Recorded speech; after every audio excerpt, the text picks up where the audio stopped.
So this is a Windows SP professional device, and on this device we are going to be creating a new user account.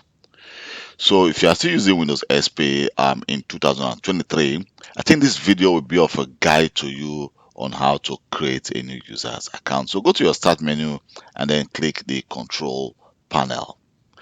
So by clicking the control panel, you can see the control panel is actually different than what we used to see on a Windows 11 or Windows 10 device. But right now, what we need to do is to click the user account. And by clicking user account, you can see we have different options. Right now, I have my account as a Kelvin and also the administrator account.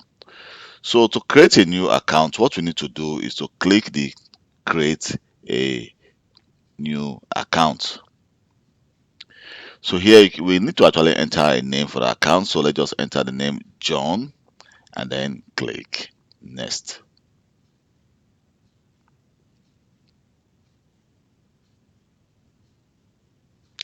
And we have two options here. We can actually give the user to become an administrator on this Windows XP device, or we can give the user a limited account. Of course, with the limited account, the user have little options, like for example, the user will not be able to install software on this device.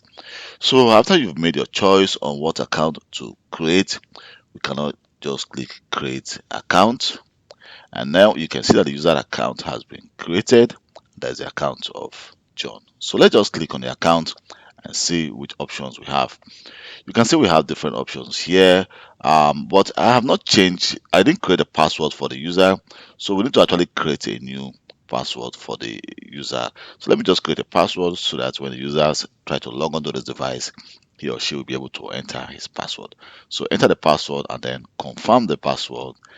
And lastly, you will need to actually give a hint of what the password is, or hints that you can remember, not probably actually any letter from the password, and click create password.